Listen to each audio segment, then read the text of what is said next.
Hey guys, sorry I've been out for a few days. I actually was in a car crash, so I haven't been making any videos, just getting better. I'm good and ready to go, people. So this is Artemis back here from Sword and Eagles clan, and I want to make this video. I know we've already gone over this deck, but I've been having quite a bit of success with it.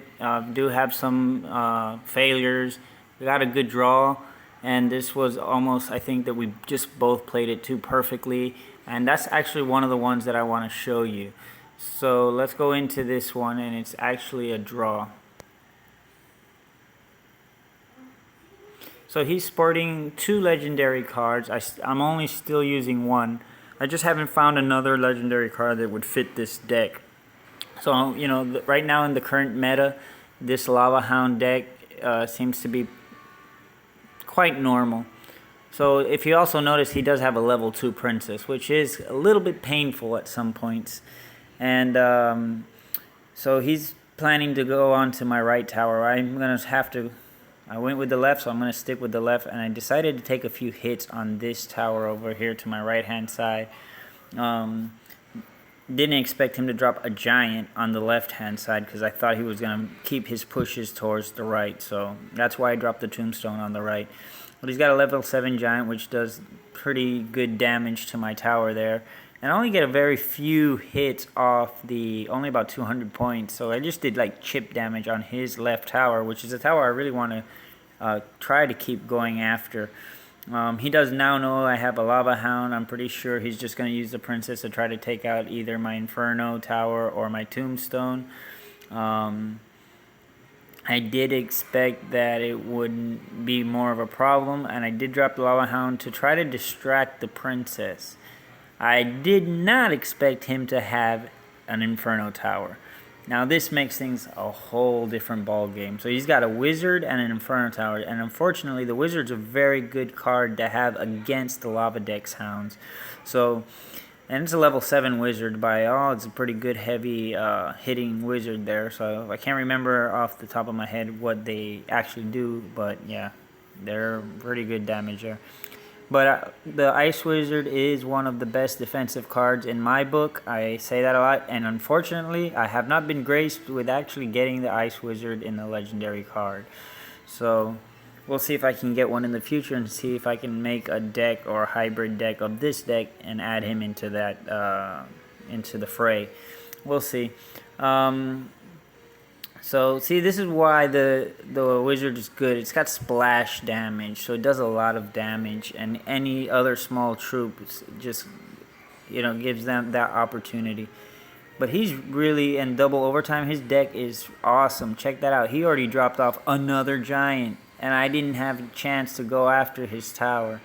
So he's using his deck to his full potential. And, you know, mine's more of a slow builder deck. He's got his at maybe, I'd have to say 3.5 elixir around there just by the cards that he has on hand. So, if it's not, it's a little bit more, but look at that. He's used all of his cards in an excellent way, and it's just making it impossible for me to get in. So now he's got all of his heavy hitters heading my way, so I just have to go into defensive mode. But I just dropped the Inferno tower. Check that out. I don't know why he dropped his princess on that side. It was way too close to the Inferno tower. And he used the zap, so that didn't help much either. But he still has that one princess over there, which is kind of annoying. And another giant. So this is just basically back and forth. We went into overtime a while ago, and we still haven't been able to make any difference on his towers. Check this out. He stuck to the same side that I was on, and he didn't move to or try to attempt to take the other side, which at some point I thought he was. But at last, we ran out of time here. Sorry about that. I am running out of batteries here. But you see that it's going, just running out of time. And I'm just playing defensive at this point because with that Inferno tower, it really stops the Lava Hound from getting in and the pups actually hitting the tower. Plus he has that wizard, so it didn't work out too great. I'm going to go ahead and show you the other draw, and that one was a pretty good battle too, so you can just get an idea. There's different ways to fight this deck. I have lost quite a bit with this deck. I do go on these losing sprees, which I know all the other YouTubers recommend just to take a break for a few hours and then come back. I have to win one. I can't leave on a low note, on a loss. It's really hard for me just to leave on a loss. So I do take huge dips, go down 200 trophies or 300 trophies before slowly working my way back up. In the last few videos, I've said I've been staying around 2,400, 2,500. I'm doing 25 to 2,600 trophies now, and I've been able to stay around that range pretty well, so pretty good. So what helps my opponent in this, other than having a level 8 Inferno Tower, is the arrows, and he knows precisely when to use his arrows. If you noticed just a minute ago, he used the arrows right when my lava hound burst and the lava pups came out, and he destroyed them all. No issues, no problems. So I'm just building up here, not exactly sure what I really want to do or how I should play it. So, and I would have preferred that my Inferno Tower be the next card in the deck, but you know, I wasn't sure. And there's something here that I wasn't expecting. Check out what he does. Boops. Yep.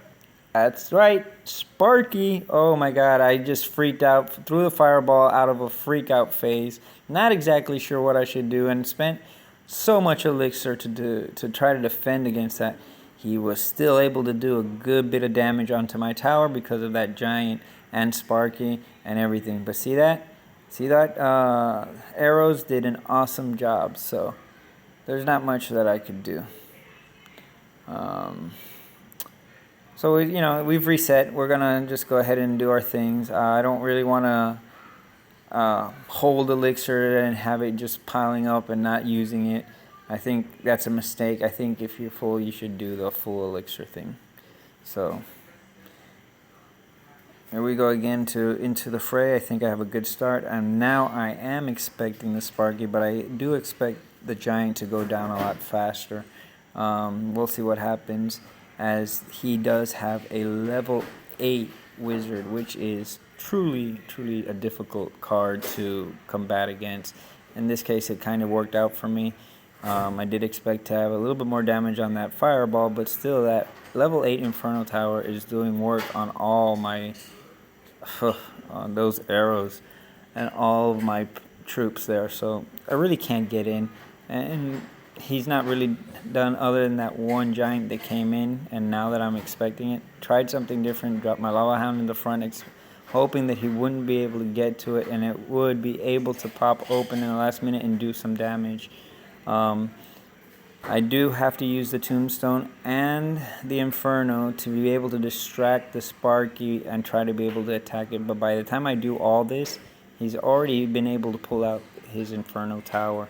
So it is a bit difficult. Check out that level 8 wizard. I'm starting to see a lot of him up here, so you know, I may have to change up my deck and figure out what to do and what decks I should start using. So we'll see what happens. But you know, he's doing a good job up there, taking care of all the different cards and doing different things.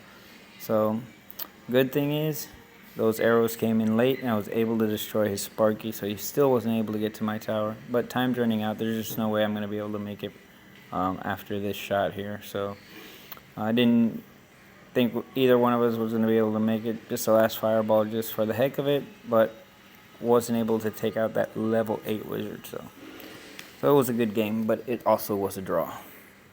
So that's enough for today. You guys take care, and if you want anything you guys want to see, let me know.